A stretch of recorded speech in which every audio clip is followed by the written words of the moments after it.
Hello gamers, my name is Kitty. For May, oh my goodness, it is really 4 100 cost units released in this month. That is super overwhelming for me. Honestly, it did kind of lower my motivation with playing the game, but I'm staying anyway. Just for the story, I'm staying. So don't worry whether I'm like quitting or whatever, I'm not. I'm just not playing as frequently as I was due to the overflow of 100 cost units released during in May. And then another thing I didn't expect, well, a lot of people didn't expect, by the end of the month, Kefka, Vision Card, and Legendary Reliquaries was released for the bow and the ninja blade parts. But other than that, I don't really have much to say for May, other than I would say I would get credit for having a really good quality of life update, which is by the end of May, also implied that in order to max Esper Resonance, normally you would need 1,000 missions, but now it's around 300. That really helped a lot in the long run. So let's move on to June's prediction. For June, oh man, it's so much better than May in comparison. I think that there will only be one 100 cost unit for June, and that is Vega.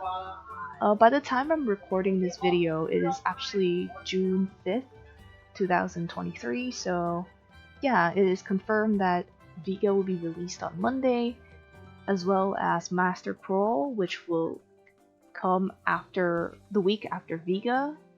But during the weekend on the first week of June, Horn Cup will happen, and it is actually an auto tournament, so I'm not gonna participate, but I will watch when I have the time and when I'm feeling well.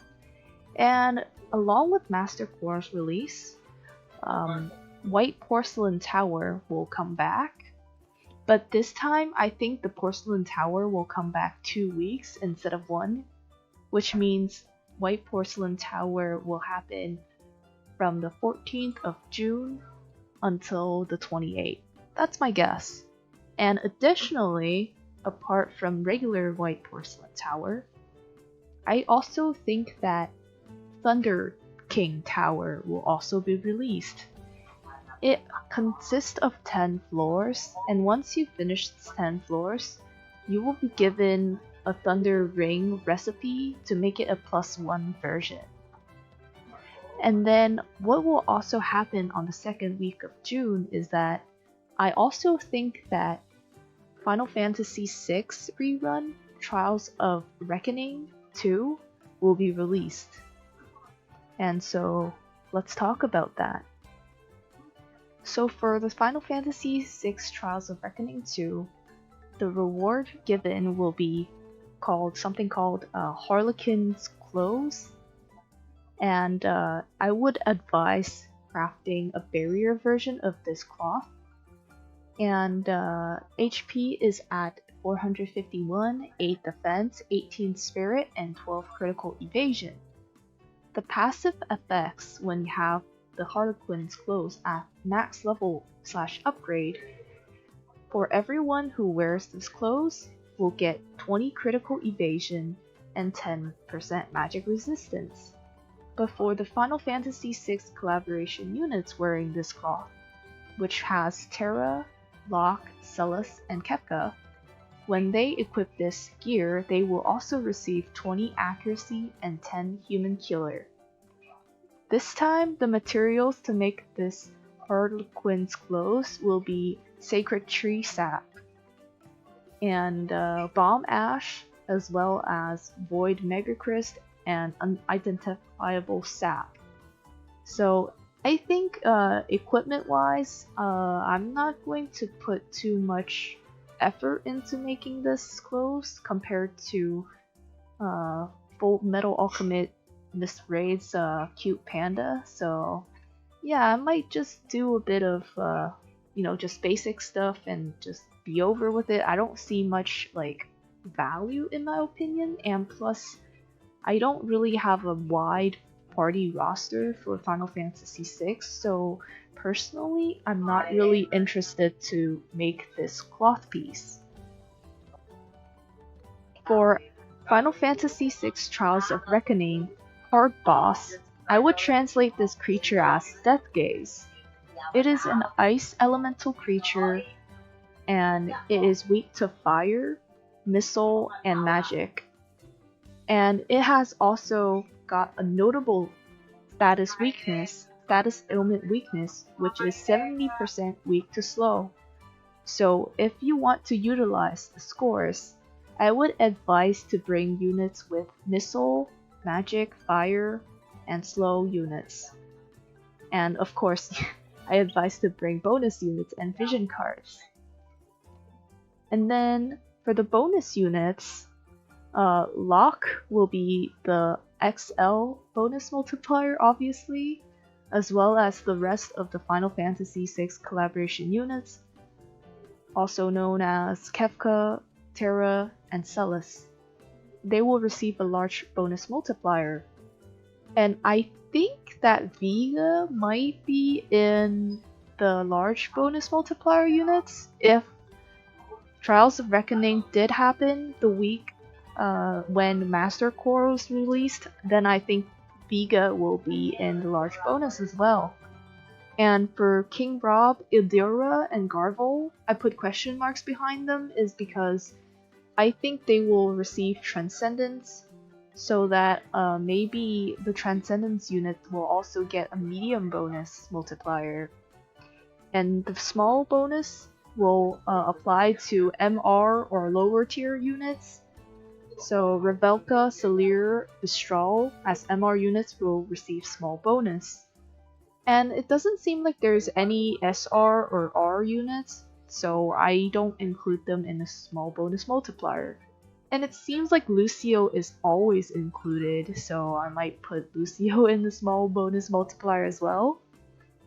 And as for the vision card, the Kefka vision card will be extra large bonus multiplier, Master Kroll and Omen in the large bonus tier, and for medium bonus tier, I don't know, I'm just putting out the possibilities from the JP side. So yeah, we've got Rain, Rob, Silver Memories, A Vow to Meet Again, Eleficarus, Diablos, Wedding Ceremony, and Ibarra vision card. I think these will be the medium bonus vision cards, and for the small bonus vision cards will be Iron Giant, Queen Lamia, Ochu, and Mind Flare. And something I forgot to mention about the Death Gaze boss, hard boss, is that I think for this collaboration's Trial of Reckoning, that this boss you will be able to background farm. Because before on Final Fantasy VII Trials of Reckoning, you can only do background farm during the quests, but not the boss fights. I think this time we will actually be able to also embark on background farming on boss fights, meaning Death Gaze. So that's pretty much all I've got for Final Fantasy VI Rerun Trials of Reckoning. On the 20th of June, I think the game will perform 6 hours maintenance, so please finish up Trials of Reckoning and other content before maintenance happens. And then after the maintenance, I think Addison Rae will come back to reward Visions. And also her part 3 collaboration, like login bonus, will also come back. The reason why I think Addison Rae will be in the 3rd week of June is because of the app icon that happened during May. Supposedly, the app icon should show something like Full Metal Alchemist or just a regular app icon, but instead it showed the picture of Addison Rae and King Mont. I find it really weird, so I decided to put Addison Rae period on the 21st of June. And as for Addison Rae unit, I think she will be a 70 cost glove unit based on the picture. She's kind of like holding like a light ball or whatever, and she doesn't seem to have any weapon or staff or book or whatever, so I think that she will be a glove unit. And as a glove unit, she will be equipping hat, cloth, and accessory, have a move 3 and a jump of 1. And I'm purely guessing at this point, her sub-jobs will be Devout and Energist. And there is a water icon there, I think that she will be a water unit. And the reason also why I think she'll be a glove unit is because during Full Metal Alchemist collaboration, Roy Mustang is a glove unit. And then a month later, when Final Fantasy VI collaboration came out, Kefka is another 100 cost fire glove unit. And so I'm just making a guess here that Addison Rae will also be a glove unit, which makes it April, May, and June back to back glove unit release. So that's pretty much my guess about Addison Rae. I don't know how it will come, so we'll see by the time whether she will be released in June or not. For the third week of June, I also think that Valentine Miranda will be released. She is a light element cost 70 unit, which wears katanas. Other than that, I don't have much knowledge about her, and since I think she will be a non-limited unit, I'm not fully interested to summoning her. And during the weekend of between the 3rd and last week of June, L8 fan events will happen. Since I live in Hong Kong, I won't be able to participate, but it seems that the website, the L8 fan event website, says that for the people who actually did participate in the L8 fan events, they will be able to join in a list of activities or games or whatever. And I find a little section saying that the people who participated in LA fan events will also be able to hear some of the spoilers or, future game releases. But I hope that doesn't mean that only the JP side of spoilers will be heard. I hope that, maybe I can hear some summer units releasing, or some Halloween units, or FFBE global exclusive, that kind of spoiler, then it's worth hearing. But if it's spoilers just only based from the JP side, then it's not much to know about. It's just no surprise in my opinion. So yeah, we'll just have to see what's gonna happen for LA fan event as well. Most probably it's just gonna be disappointment in my opinion, but we never know until the day comes. And for the last week of June, which is the 28th, I think that Raid Revival number 5 will be released. And I also think that based on 2022, Quick Pick Match will be also released on the last week of June. So basically, the Raid Revival will consist of these following bosses: Chocolate Flan, White Flan, Ifrit, and King Behemoth. And it will happen for 1 week, and it's based on the multi-room, not Full Metal Alchemist raid. So if you want to participate in the raid, please go to the multi-room and farm there instead. There are 2 difficulties you can pick, whether it's hard or brutal, I think. And each of the boss drops are different. It is listed on the slide right here.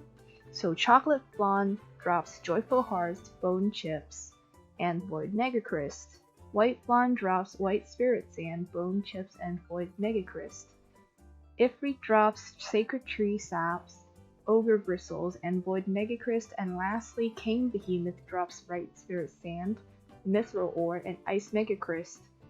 So if I'm not wrong about this raid's revival, what I would personally do is I would go crazy for Chocolate Blonde. That is because it is the only raid boss that drops Joyful Hearts. Joyful Hearts are really useful in my opinion because they are essential materials to make Alexandrite rings, Chocolate Blonde earrings for my 140 Katone, and it is also good for other equipments. And making 1+5 or +6 version, it needs at least like 3,000 Joyful Hearts. So if Chocolate Blonde did exist for the raid revival period, then yeah, that's what I'm going for. So yeah, that's pretty much all I have for the raid revival. So that is all I've got for June's prediction. Hopefully this will be a much more relaxing month compared to May's 100 cost units. And it seems like the activity here is also pretty nice. We got Trials of Reckoning, we got a little bit of Tower, we got some raid revival based on my prediction. So please feel free to let me know how you think, and I will see you in the next one. Bye bye!